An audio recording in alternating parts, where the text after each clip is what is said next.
this video, I'm just going to sample for you guys or demonstrate sewing on your practice sheets before you start actually sewing on your muslin fabric.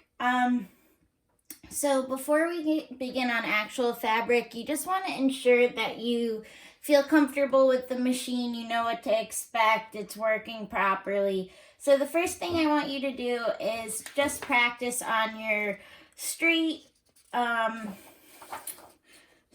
seam practice sheet. So the first thing you want to do is line your sheet up so that your presser foot is at the back of one of the seam lines, and you want to line it up so that your needle and the opening in the presser foot are right even with the line. You can test this out and make sure you're right over it by turning your hand wheel towards yourself and lowering that needle directly onto the line. Once you've done that, you can just go ahead and begin sewing as slow or as fast as you'd like to, and just do your best job to stay even right on top of that black line.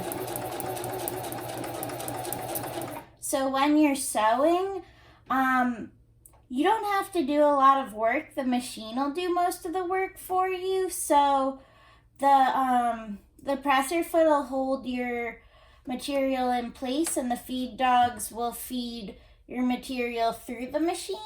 I just like to kind of stabilize my paper or my fabric with my hands. So I'm not pushing the paper, I'm just kind of lightly holding my hand over it and guiding it. So don't push your material through, just gently guide it so that nothing moves out of place. That'll help you stay right on the line.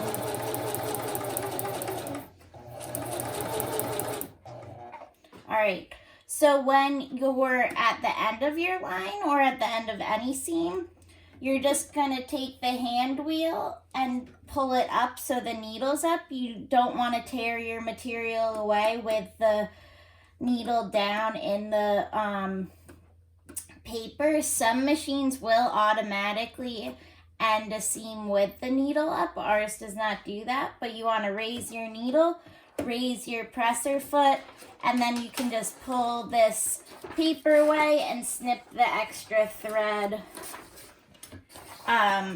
with the thread snipper on the side of the machine. So I'm pretty happy with that, so I'm not going to do another one, but just practice your straight stitching until you're happy with how you're doing. Also, I just realized I didn't address beginning with the presser foot, so just make sure when you line things up, you line them up and lower that presser foot. So I apologize, I didn't specify to lower the presser foot, but if you try to sew with your presser foot up, your thread will get all tangled and you'll need to re-sew the machine. So make sure when you line up that needle, you are lowering the presser foot until you finish your stitching, and then you'll raise it.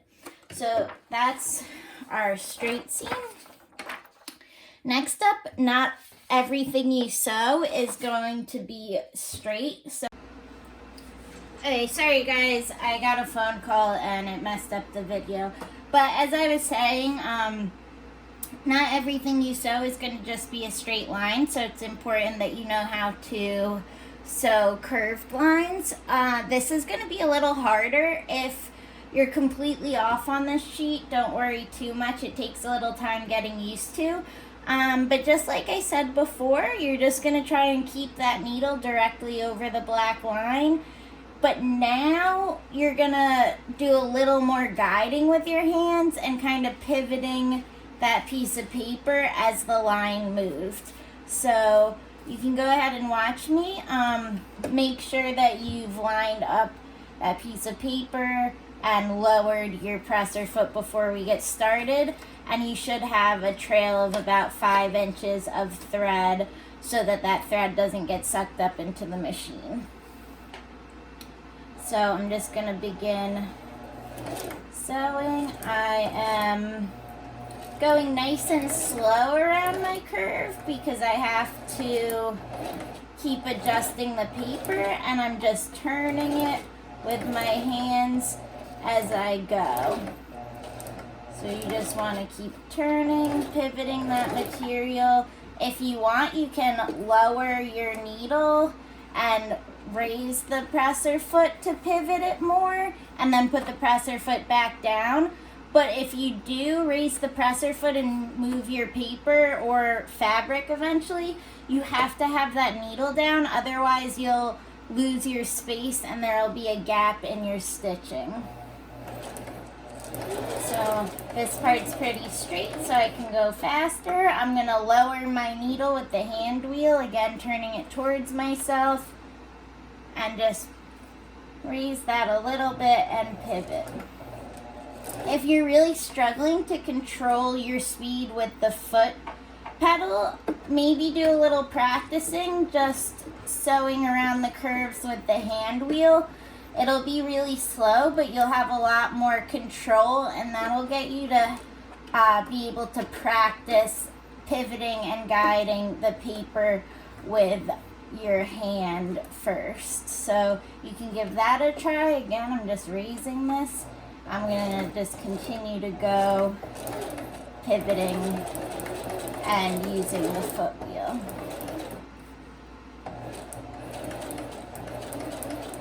Alright, I'm doing pretty good, but even, see, I just messed up as well because I'm going too fast because I want to finish this. I'm not going to go any longer. Again, I raised the needle, raised the presser foot in order to finish that.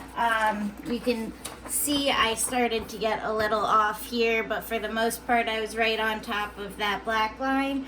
So go ahead and practice these guys so you get the feel for creating a curve in your stitching. And then lastly we have this, well, maybe not lastly, I think you guys have more papers than that, but the other thing you want to practice before we get to fabric is sewing around corners, and that's similar to what I just showed you with the curves. But again, for this, wherever I'm beginning, I'm going to start at the end because I'm going to sew forward. So I'm going to line up this black line, put my presser foot down, lower my needle with the hand wheel into the corner there, and I'm going to begin sewing, and I'm going to slow down as I approach my corner, maybe even using my hand wheel to make sure I don't go past that corner. So you would be sewing a corner like if you were sewing a collar or a cuff or the bottom of like a button down at the front opening. Alright, so now what I just did is when you get to the corner, you need to lower your needle, raise your presser foot, and then pivot your material. So again, you don't want to try and pivot it with the presser foot down or try to continually sew. You're going to stop sewing, lower the needle, raise the presser foot, turn the material, and then you can put it back down, and now we're going in the other direction. So let's do that again. Slow down as I approach the corner. Once I get to it, I'm gonna leave my needle down, raise my presser foot, turn or pivot my fabric, and lower that presser foot back down. So you guys can go ahead and do as much practice as this sheet until you get the feel for corners, and then you should be pretty ready to start sewing on fabric. Thanks for watching.